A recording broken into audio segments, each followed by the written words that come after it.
Boa noite a todos, que Jesus nos abençoe. A palestra da noite de hoje, ela tem como tema Deus em nossas vidas. E nós sabemos, meus irmãos, o quanto Deus é importante e especial em nossas vidas. Então, meus amigos, vamos orar? Senhor Jesus, amigo de todas as horas, de todos os momentos, bons ou ruins, está sempre a nos orientar, nos impulsionar, sempre à frente, avante, sempre com as melhores palavras e os melhores sentimentos. Que Jesus, o nosso irmão amigo, possa sempre ser o nosso norte e a nossa luz. Gratidão a Jesus por nos darmos a oportunidade de assistir mais uma palestra, tudo pautado em cima dos seus ensinamentos. Gratidão ao mentor da nossa casa espírita, Caminho da Luz. Gratidão aos anjos guardiões que guarda aquele templo de oração com tanto amor, com tanto desvelo. Que o Senhor possa, Jesus, nesse momento tão especial, abrir o nosso canal da inteligência para que absorvamos tudo que o nosso amigo e irmão em Cristo, Edson Botelho, vai falar para nós. Jesus querido, que o Senhor possa ainda, Jesus, intuir o mentor do nosso irmão Edson Botelho, para que o mentor dele ilumine ele e inspire ele as melhores palavras e os melhores sentimentos para ele falar para a gente. Senhor Jesus, seja sempre um bálsamo curativo e consolador em nossas vidas. Senhor Jesus, que o seu amor, que a sua caridade, a sua fraternidade e a sua bondade, Jesus, nos envolva sempre. Nesse momento, Jesus, tão especial da palestra, estamos todos ligados num só pensamento, num só sentimento. Sentimento esse de amor, de paz, de alegria, pela oportunidade que estamos tendo hoje aqui.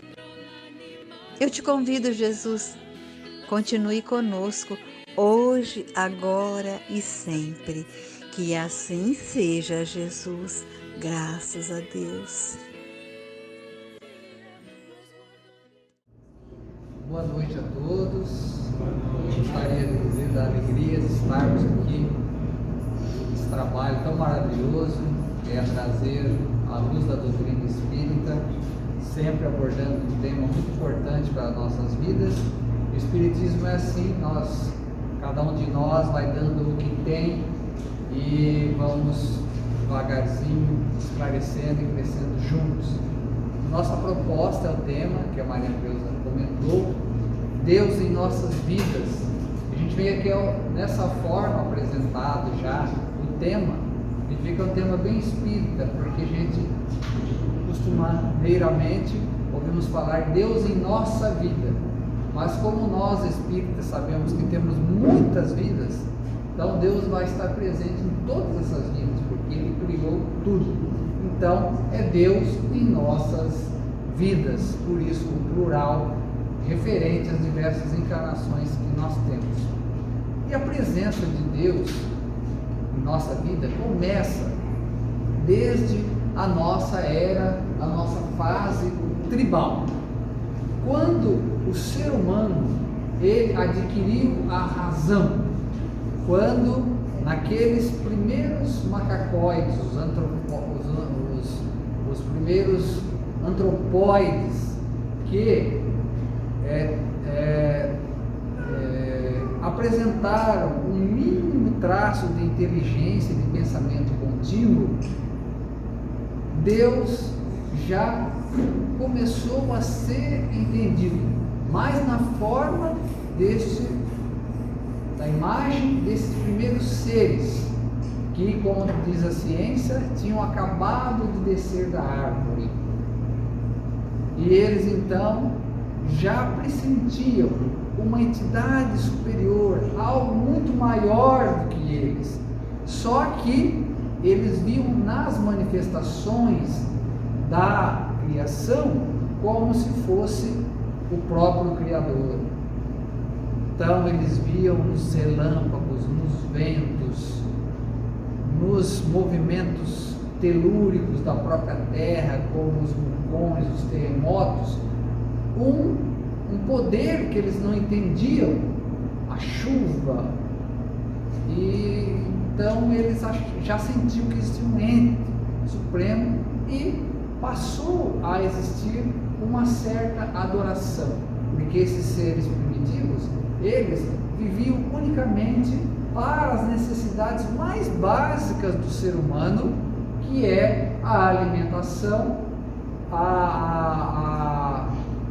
se defender dos animais, das intempéries e a reprodução da espécie. Era o básico da existência dos seres primitivos, que são os nossos ancestrais.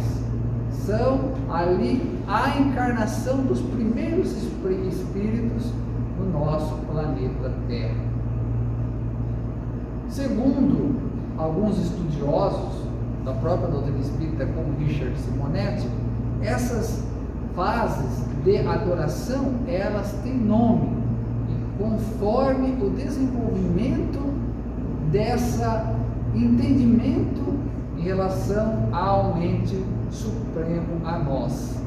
Então, a evolução do pensamento, que podemos chamar evolução do pensamento religioso, ela passa pela primeira fase, que é da litolatria, aonde esses primeiros seres, eles começam a fazer as suas adorações às pedras, às rochas, aos relevos dos solos, ou seja, às montanhas.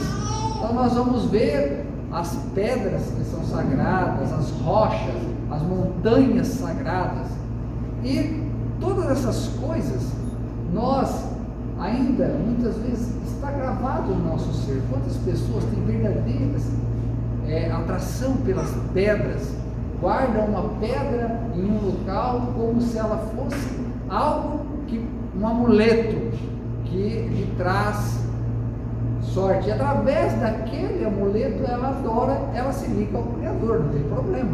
O importante é nós estarmos conectados com Deus. Se a gente precisa de uma pedra para isso, que seja. Mas passamos por essa fase de adoração no reino mais inferior que nós temos, que é o reino mineral. Depois, com a evolução desse pensamento religioso, nós temos a fitolatria, que é adoração aos vegetais. Aí passamos para um reino mais superior, que é o reino vegetal. E o ser humano, então, ele passa a ter as árvores sagradas, os vegetais sagrados, as florestas que são sagradas, os bosques sagrados que existem até hoje, que as pessoas adoram até hoje. Isso são resquícios dessa fase de adoração. As pessoas santificam, e nós temos mesmo, né? Se a gente santificasse a natureza como ela merece, nós não a destruiríamos. Mas não nesse exagero de imaginar, como naquela fase de adoração, que o próprio ente criador está ali na manifestação do reino vegetal. Ali está o que? A sua criação, mas ali não está o Criador de tudo aquilo. E o pensamento religioso, com o decorrer dos milhares de anos, vai evoluindo e chega à fase da zoolatria. adoração dos animais. Então nós vamos ver da mesma forma a adoração dos animais que são sagrados, os animais que são adorados. Até hoje nós temos religiões que fazem a verdadeira adoração aos animais, como na Índia a vaca, ela é sagrada. Então são resquícios dessa fase que, segundo estudiosos, a humanidade já passou por inteira nessa adoração, porque como ela ainda, a ciência era muito insípida ainda, estava iniciando, não conseguia explicar tudo, e o homem passava a adorar uma coisa porque aquilo era fantástico para ele. Então ele via uma semente se tornar uma árvore, ele via toda aquela maravilha e ele imaginava então que aquilo era um ente supremo acima das suas forças, que ele não sabia explicar, e passava a adorar. E essa adoração foi tendo essas escalas. Então a zoolatria é a adoração aos animais. E uma outra fase, a idolatria, que é a adoração de ídolos. Aqui então há o nascimento da mitologia e do politeísmo. Então o povo começou a imaginar um ente supremo na forma humana, na nossa forma. Então, idolatrar determinadas pessoas, determinados. Então, criar deuses e deuses e deuses e deuses, que é o politeísmo. Um Deus para cada coisa. E um Deus que comanda todos os deuses. O Deus do sol, o Deus da lua, o Deus do trovão, o Deus do raio, o Deus da chuva. E existe até hoje. Na Índia mesmo, existem centenas de deuses. E existiu uma fase que isso era comum, que é a questão do politeísmo e da idolatria. Hoje nós idolatramos muitas pessoas, que muitas vezes a gente fala, esse é um verdadeiro Deus, mas é um verdadeiro ídolo de pedra, porque um dia ele vai nos decepcionar. Se nós quisermos ter um ídolo e pôr a mão no fogo por esse ídolo, que seja Jesus. Fora Jesus, todos que encarnaram, estiveram no nosso planeta, são ídolos que não são os deuses que nós imaginamos. Fizeram muito pelo nosso planeta, mas aquele que realmente não tinha nada que devia no nosso planeta Terra, somente Jesus. E nós temos esses ídolos de pedras que nós adoramos, porque nós passamos por essa fase da idolatria, e que é chamado por uma palavra grega, essa adoração, como antropomorfismo, porque anthropos é homem, morfe, forma, e ismo é sistema. É um sistema que imagina o Criador na forma de um homem. Então é aquele velhinho sentado numa poltrona que lá, não sei de onde, ele coordena. Até aí tudo bem. O problema é que a gente também passou a esta adoração na forma de homem, as nossas levar a esse ser as nossas dificuldades como ser humano, um ser vingativo, um ser que pune, um ser guerreiro, um ser que se manifesta mediante trocas, um ser que beneficia um e pune outro, leva ao Criador aqueles vícios que nós temos, os erros que nós temos. Então nós passamos pelas fases onde se faziam os sacrifícios de todas as formas, e o sacrifício, quanto mais valioso imaginávamos à época, nesse pensamento, tinha mais perante o Criador mais força. Então sacrificávamos até os humanos, as pessoas. E quanto mais próximo,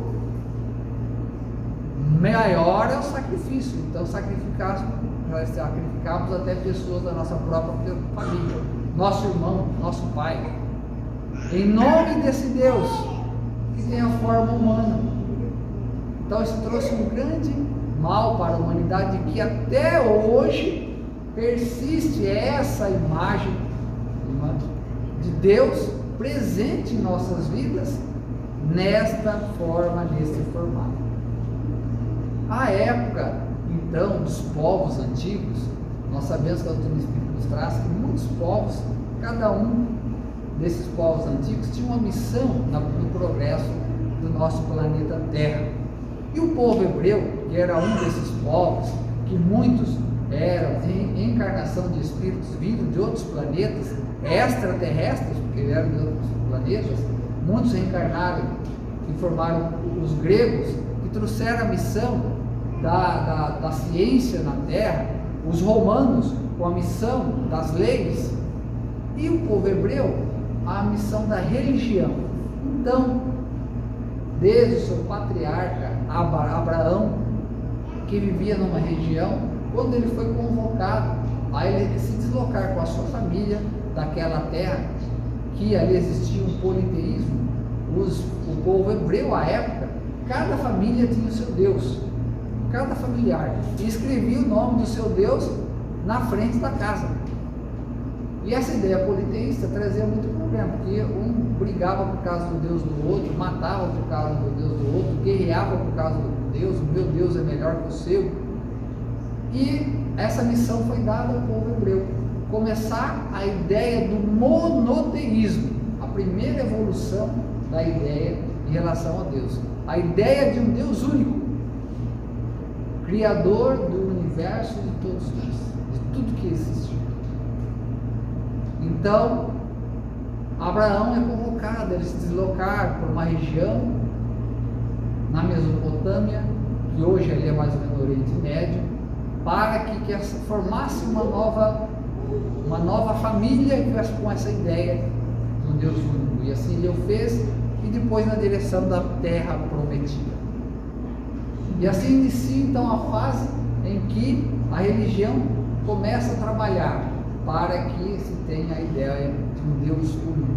E começa dentro do povo hebreu, que depois originou grandes religiões, onde está a origem de grandes religiões da Terra. Dentro dela, o cristianismo, onde nós estamos encaixados, a partir do povo hebreu e com essa ideia de um Deus único, que começou lá atrás, o surgimento do povo hebreu. Mas depois, quando eles vão da Terra Prometida, e em um certo momento eles são escravizados pelos egípcios, e eles permanecem 400 anos como escravos do povo egípcio. E Moisés é convocado por Deus, e vamos dizer por Jesus, né, que nós sabemos que a doutrina espírita nos traz que Jesus é o governador da nossa terra, está aqui desde a sua formação há 4,5 bilhões de anos atrás. O livro A Caminho da Luz de Emmanuel nos traz. Então é convocado a libertar este povo para que pudesse continuar a ideia do monoteísmo, que eles já tinham perdido 400 anos no Egito, e já o Egito era totalmente politeísta, só o povo hebreu era monoteísta, todos os povos da terra eram politeístas, e esse povo então é libertado, e Moisés então, ele continua o trabalho do monoteísmo e traz as primeiras leis divinas ao povo, nosso povo terrestre, que são os 10 mandamentos. Os 10 mandamentos de Moisés são leis divinas reveladas na terra. Leis atemporais, leis que vão valer para todo sempre. Leis que vão vale para o universo inteiro, não só para o planeta Terra. Vamos pegar só o não matarás, que é o 5º mandamento. o não matarás já é uma lei que resolve todas as encrencas que nós temos no nosso planeta Terra hoje. E ele falou isso há mais de 3.500 anos atrás. Não matar ninguém, não matar quer dizer não agredir, não matar o ser humano, não destruir o ser humano, não matar a natureza, não matar nada que Deus criou. Veja como está o nosso planeta, e se só obedecesse essa pequena lei, que é uma lei geral, né, para nós seres humanos, e que a gente não, até hoje, não conseguiu absorver. Então, Moisés teve esse importante papel para que a gente pudesse, entendendo Deus nas nossas vidas e nos acontecimentos que tem na nossa vida, como que Deus nos ampara, como que funciona essa ligação de nós com Deus. Então nós vemos que a partir daí de Moisés, todos os profetas que vieram, quando nós vemos lá no Velho Testamento, até Jesus, que era um grande profeta esperado pelo povo hebreu, tantos acontecimentos que nós vemos ali na Bíblia, eles foram trazendo essa ideia do monoteísmo, só que com a ideia de um Deus que tinha uma personalidade humana. Então é um Deus que punia, um Deus que ele fazia trocas. Então Moisés, quando ele começou a trazer esse Deus único e um Deus punitivo, era o que ele podia fazer na época, porque era um povo tribal, que eles eram verdadeiros nômades que viviam no deserto. Então ele tinha que para controlar o ímpeto de um povo semi-selvagem, dar a ideia de um Deus punitivo. Não faça isso, porque vai lhe acontecer. Isso punia, muitas vezes, a lei do talhão, olho por olho, dente por dente. Então, se alguém viesse arrancar o olho, você poderia arrancar o olho dele. Mas já era uma evolução, porque antes de Moisés, se alguém te agredisse, você podia ir lá e matar toda a família da pessoa, agredir toda a família. Com Moisés, não, ele falou, não, olho por olho, dente por dente. Se alguém te agrediu, no máximo você pode agredir a pessoa. Já era uma evolução, só que era ainda uma lei pesada para hoje, né?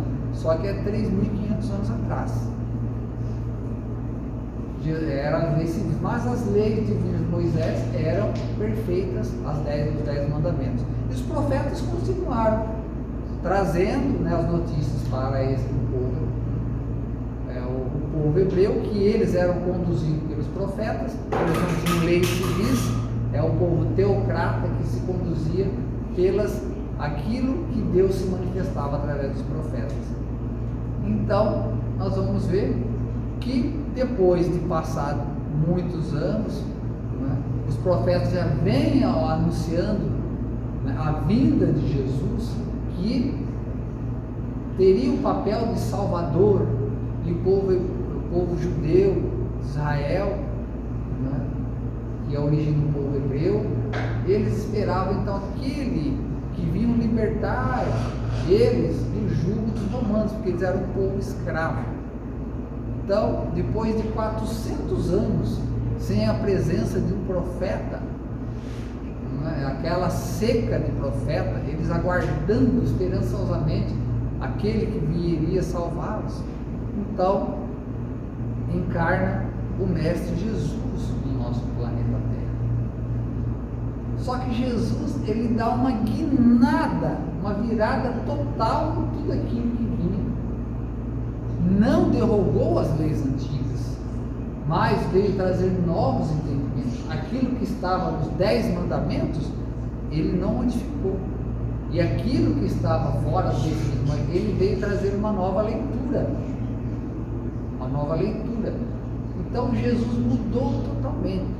Nós vemos a partir do Velho Testamento que o Deus era aquele Deus que mergulhou, que era Deus que puniu Adão e Eva por um pecado e os expulsou do paraíso, privando-os das delícias do Éden, um Deus que mergulhou o mundo num dilúvio, exterminando toda a humanidade corrompida daqueles tempos.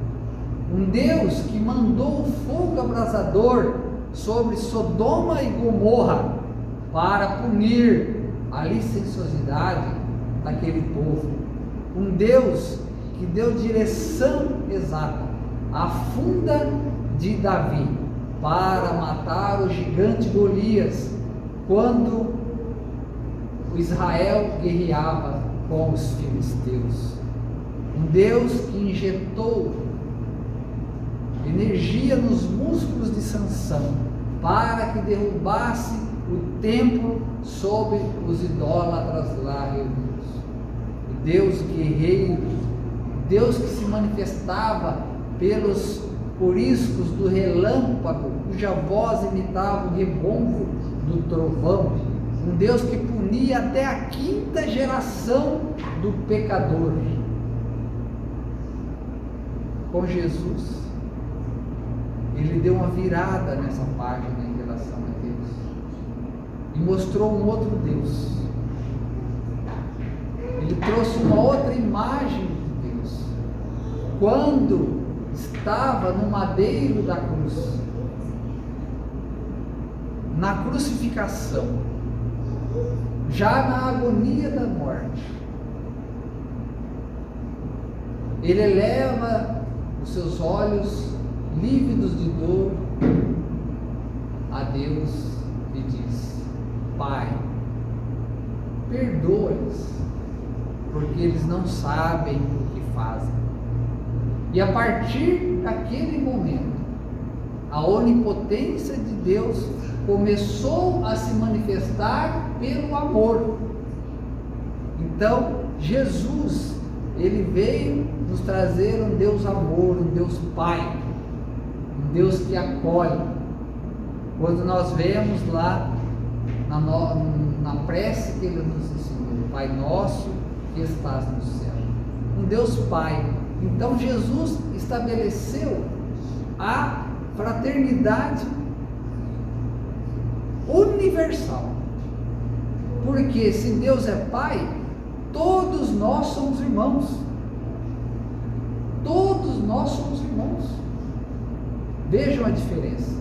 Então a mensagem de Jesus é toda de amor, de não violência, trazendo essa imagem desse Deus Pai, não ligando ao antropomorfismo que tem, quebrando isso daí, imaginar Deus como uma imagem do nosso Pai, mas um Deus Pai que temos essa genética de sermos todos irmãos na questão espiritual, porque Deus é Criador do universo de todos nós. Então nós somos todos irmãos no planeta Terra e inclusive dos extraterrestres. Então se um dia aparecer um extraterrestre aqui na Terra e ele tiver entendido com Deus como Pai, ele não vai querer atacar a Terra, e nem nós vamos querer matar ele, nem invadir o planeta dele e destruir. Nós vamos chamar ele e falar: vamos aqui conhecer o nosso planetinha, vamos trocar ideia, nós somos irmãos porque nós temos um só Pai, Criador do universo. A universalidade fraterna que Jesus traz com essa. Olha a diferença da imagem de Deus que Jesus nos traz, e se colocando como um caminho para chegarmos ao Pai. Por quê? Porque esse caminho, é claro que Jesus exemplificou tudo que ele falou, mas é o seu Evangelho. O seu Evangelho, então, é o caminho, é através do seu Evangelho. E aqueles que não atenderam o seu Evangelho, estamos nas dificuldades que nós vemos hoje. Já há 2000 anos, tudo aquilo que Jesus falou é a realidade de hoje. A sociedade daquela época é a mesma sociedade de hoje. Tudo aquilo que Jesus combateu é o que nós temos que combater hoje, a partir de nós mesmos. A partir de nós mesmos. Porque a doutrina espírita, ela vem trazer a causalidade de tudo aquilo que Jesus falou. Aqueles de nós que não atendemos, ela vem mostrar a realidade espiritual, porque os espíritos vêm mostrar das suas dificuldades na realidade espiritual, porque não atenderam o Evangelho de Jesus, e nas reencarnações de dificuldades. Por isso que a doutrina veio, né, bem depois que o Mestre anunciou, o Consolador viria, e claro que a doutrina espírita veio bem depois do Mestre Jesus, porque a ciência tinha que desenvolver e o ser humano tinha que aprender muito. Então, levou quase 2000 anos para surgir o Consolador, que veio mostrar as causas bem claras daqueles que não observam aquilo que Jesus deixou no Evangelho, que a própria lei divina está toda lá para nós lermos e estudarmos. Por isso que a partir daí nós vamos ver o que Deus representa nas nossas vidas. Então, Jesus resumiu a lei de Moisés, os ensinamentos de Moisés, apenas em amar a Deus sobre todas as coisas e ao próximo como a nós mesmos. Aí estão todas as leis dos profetas. É o amor, é doar-se. Então, existe esse triângulo amoroso, entre aspas, né? É nós para com nós mesmos, nós como semelhante e nós com Deus. Esse triângulo, nós, Deus e o semelhante. Aí está tudo ali, é esse relacionamento. É isso que não deu certo até hoje. É isso que está atrapalhando o nosso progresso moral, porque o intelectual está disparado, né? O homem hoje, a gente não sabe nem o que vai acontecer, né? Até com essa inteligência artificial que foi criada agora. Então, está disparado. Agora o moral está muito atrasado, por isso todos esses problemas que nós vemos no nosso planeta Terra. Estamos em plena guerra, na década, né, no século que estamos em plena guerra, justamente pela falta de amor, né, onde o egoísmo e o orgulho imperam. E fora todas as dificuldades que nós estamos vendo. Então Jesus resumiu todas as leis mais simples, mas é fácil ver, o difícil é fazer, o difícil é aplicar. É por isso que a gente reencarna, e dá tanta cabeçada, inventa tanta coisa e não consegue fazer. Mas a lei está posta. Só que Jesus aumentou um pouquinho a dificuldade, porque já lançou a coisa bem para frente. Ele, então, disse: amai os vossos inimigos. Aí a coisa fica mais difícil. Porque amar o próximo é fácil. Porque a gente imagina o próximo, o nosso pai, a nossa mãe, que ele está ali na nossa rodinha de amizade, não? Esse a gente imagina o nosso próximo. Mas o próximo são todos aqueles que vivem no planeta Terra. O próximo, então, é o nosso inimigo, é o nosso próximo. Aí que a coisa fica difícil. E ele mesmo fala: é muito fácil você sentir o amor pelo inimigo. Jesus mesmo fala. Uma pessoa que não te ajuda, não te causa problema, o duro é você amar aquele que te traz dificuldades, traz problemas. Então, é nele que você vai aprender, que você vai sobressair. Porque só amar o seu inimigo, você não vai ter resultado nenhum. Porque até as pessoas que fazem mal, elas entre si se amam. Ela tem um pai, um assassino, uma pessoa que mata, uma pessoa que rouba, ela tem um pai, ela tem uma mãe, ela tem os amigos que ela ama. Naquela roda dele, eles se amam. Então estão atendendo. Mas Jesus falou: não, assim não funciona, nós temos que amar o inimigo. E enquanto estamos a caminho na terra com ele, porque quando a gente morrer ficará muito mais difícil. E a doutrina espírita nos mostra hoje. Se nós temos um inimigo e ele morre primeiro, ele vem nos obsediar. Né? Quantas obsessões que existem aí, é aquelas pessoas que nós não aproveitamos a caminhada na terra para se acertar com ele. Ou ele, a hora que nós desencarnar, esperando ver a nossa mãe, ver o nosso pai, o nosso irmão, quem que a gente encontra primeiro lá de braço cruzado, esperando? O nosso inimigo. Ele vai estar lá, esperando. Então, veja como é válido o ensinamento de Jesus e com a clareza que a doutrina espírita nos traz. Nós vemos que, além disso, a doutrina espírita ela vem fazer essa aliança tão necessária da religião com a ciência, porque a religião e a ciência, antes do surgimento da doutrina espírita, elas eram antagônicas. Então, os cientistas já não tinham mais condição de ser religioso mediante as religiões, o ensinamento que as religiões antigas traziam do Evangelho de Jesus. Aquelas ensinos que eram arcaicos, que não se modificaram apesar de 2000 anos. E a ciência provando que muitas coisas estavam fora daquilo que a ciência descobriu, e então a religião continuando naquele mesmo patamar. Muitos cientistas se tornaram ateus, porque ou ele era cientista ou ele era religioso, porque ele ia na religião e falava que o povo, a população da Terra se originou de Adão e Eva, que só o planeta Terra existe, é habitado no universo. Então tudo isso aí já não cabia mais na cabeça dos cientistas, e eles começaram a ser antagônicos. Muitos cientistas, como Auguste Comte, ele, um grande cientista francês, 1797, dizia que a ciência aposentou Deus, e agradecia por que ele tinha feito, mas a partir de agora eu queria deixar com a ciência.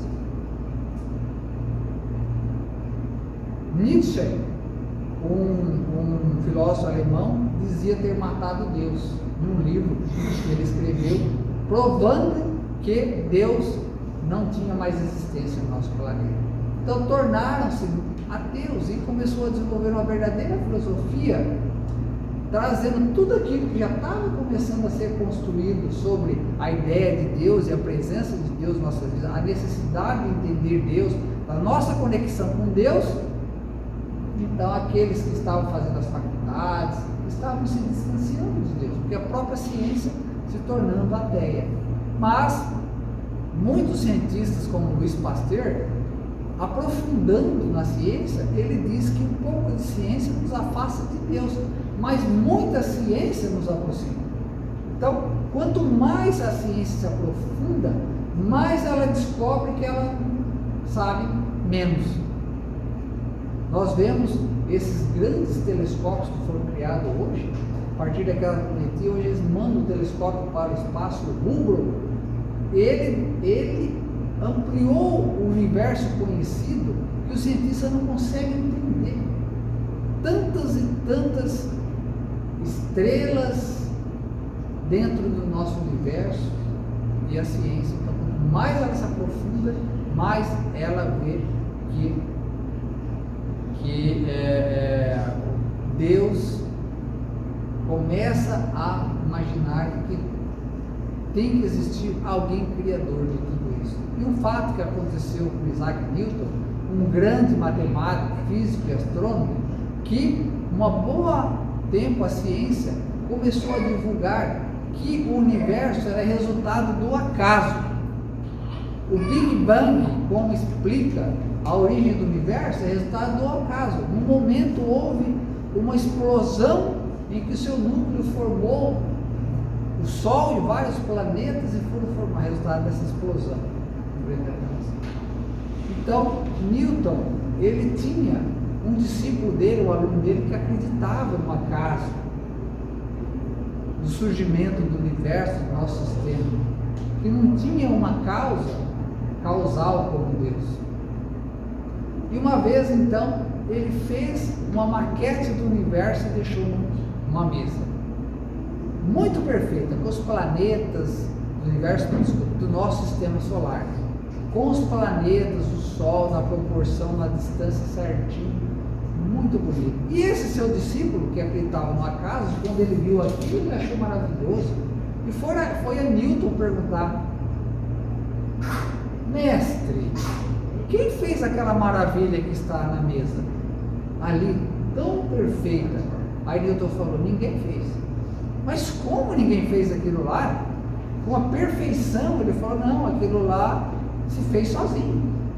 ali as bolas se encaixaram na haste, uma encaixou na outra, mas pode, como é que uma maravilha daquela lá pode ter sido obra do acaso ser juntada? Isso é impossível.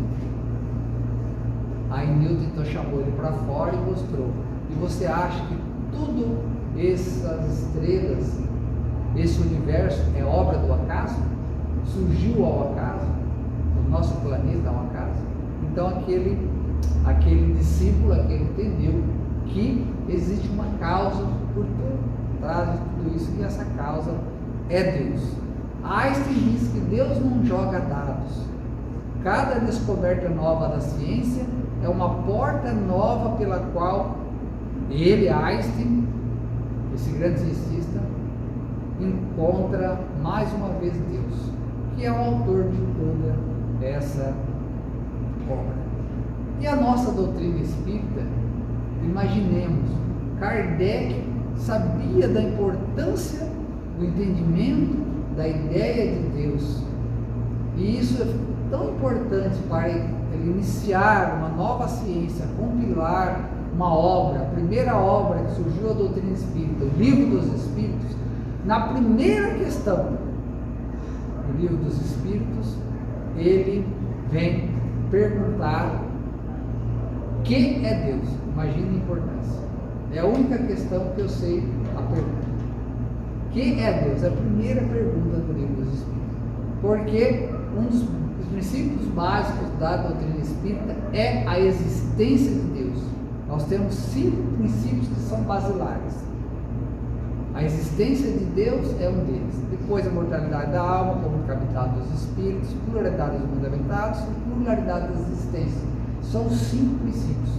E a existência de Deus é um deles, que Kardec então coloca na primeira pergunta do Livro dos Espíritos: quem é Deus? Pela importância que já vem esse trabalho de Jesus no nosso planeta Terra, para que o homem tenha uma ideia mais exata de Deus e possa se melhorar moralmente.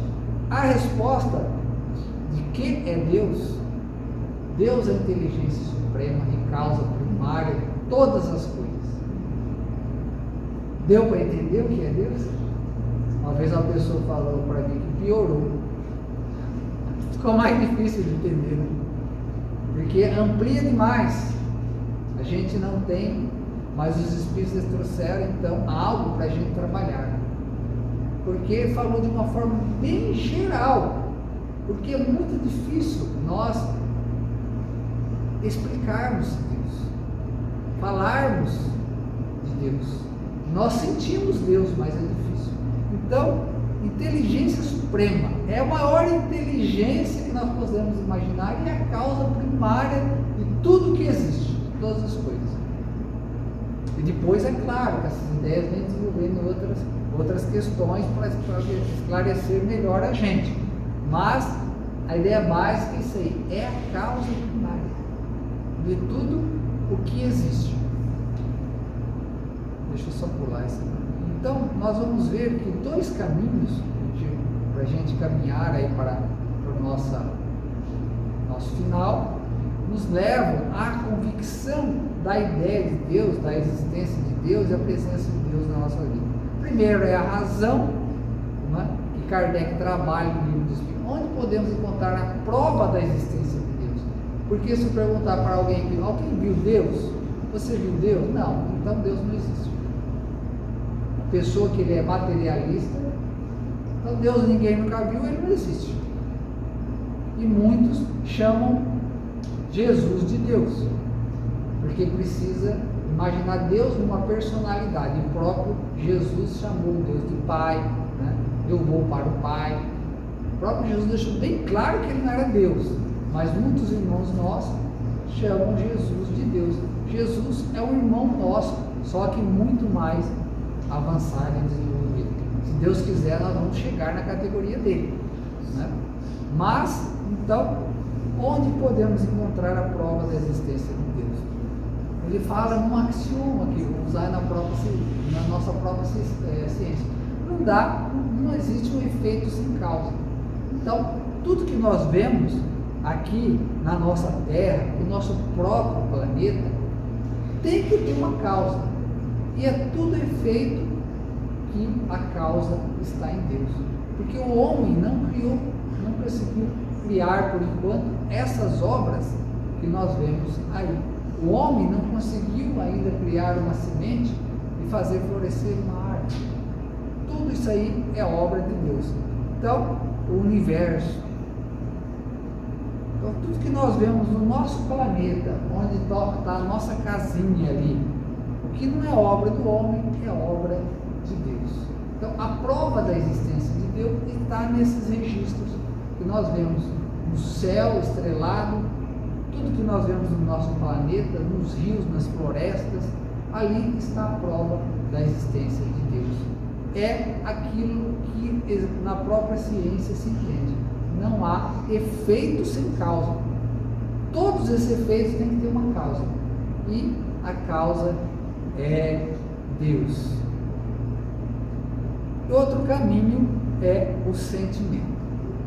Então, muitas vezes, nós não conseguimos entender, explicar o que é Deus, mas conseguimos sentir. Tem uma frase muito interessante de Santo Agostinho, que ele fala assim: quando me perguntam que é Deus, eu não sei. Se a gente perguntar para qualquer um aqui, o que é Deus? Poucos de nós vamos saber explicar, assim, colocar. É a mesma coisa a gente tentar pegar a imensidão do mar e colocar dentro de um copo. A nossa capacidade de entender a Deus é esse copo, e Deus é o oceano. A gente não consegue colocar Deus por enquanto, mas a nossa capacidade vai se ampliando. E Santo Agostinho fala: se me perguntar, eu não sei, mas se não me perguntarem, eu sei. Veja, interessante, né? A gente não consegue explicar, mas a gente consegue sentir. Então, se perguntar, a gente não sabe explicar, e mais a gente consegue sentir. João, em uma de suas cartas, porque nós sabemos que João foi o grande evangelista que escreveu o Evangelho, o Apocalipse, mas ele também fez epístolas, cartas do seu próprio punho, que está lá no Novo Testamento. Então ele vem dizer que quem não ama não conhece a Deus, porque Deus é amor. Deus é amor. Por isso que essa dificuldade, porque nós temos dificuldade de entender o próprio amor. Se alguém perguntar para nós o que é o amor, cada um vai responder da sua forma, mas ninguém sabe exatamente. O amor é de essência divina, e ele, então, é o que nos conduz a Deus. Nós estamos aprendendo uma parcela do amor, treinando o amor através da nossa convivência familiar, através dos nossos laços com pai, mãe, com irmão, na nossa família, para depois que a gente conseguir apertar esses laços de família, nós vamos começar a amar o nosso próximo, através do nosso pai, do envelhecimento do nosso pai, do cuidado do nosso pai. Nós vamos ter o amor para os velhinhos que não são os nossos pais. Através das crianças, dos nossos filhos, nós vamos ampliar esse amor para amar o filho das outras pessoas. Então, começamos a treinar esse amor na família, e quiçá chegar a esse amor necessário, esse amor universal para a nossa evolução. Por isso que o amor é tão necessário, e que Jesus pregou tanto o amor. Ele, o amor junto com o perdão, porque a gente não consegue amar sem perdoar, foi o que ele mais trabalhou no seu Evangelho. Tudo está presente, a questão do amor e a questão do perdão, em todas as passagens do Mestre Jesus, para não ofender, não fazer o mal e amar. Esse é o Evangelho do Mestre, é isso que a gente treinar, e é isso que nos liga a Deus, é isso que mostra Deus dentro de nós, no nosso interior. É assim que a gente expande o que nós temos de divino, é através do nosso amor. E o amor nós conseguimos pôr em ação através da caridade. A caridade é o amor em ação. Não adianta a gente ficar O amor guardado para nós dentro de uma casa fechada não fazer nada. Esse amor não vale nada. Tem que ser um amor que expande para as outras pessoas. É um amor que realiza, é a própria caridade, como entendia Jesus. É benevolência, indulgência e perdão. A caridade é isso aí. É o amor em ação. Então, meus amigos, Deus é tão amplo, se a gente fosse falar, nós pararíamos aí à noite. A gente encerra dizendo que a nossa vida, ela pode até sair do rumo, mas Deus sabe o caminho. Muita paz, muito obrigado. Boa noite, amigo. Fazer a prece? Pois não.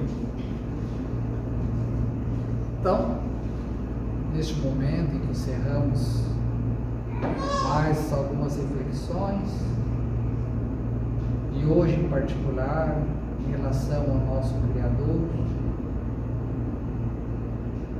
elevamos novamente o nosso pensamento ao alto, em agradecimento por esses breves instantes, e que dessa dimensão de luz, de paz e de amor, possamos trazer para os nossos pensamentos e sentimentos, e assim levar o equilíbrio necessário para as nossas ações, nosso dia a dia, as nossas dificuldades materiais inerentes à vivência nesse planeta, que é de provas e expiações. Que possamos, sobre as bênçãos de Jesus, nos suportar aos nossos fardos e assim retornar à verdadeira vida como vencedores de todas as dificuldades que nós trouxemos para treinar na nossa encarnação. Que a paz do Divino Mestre Jesus possa nos amparar agora e sempre, e que assim seja.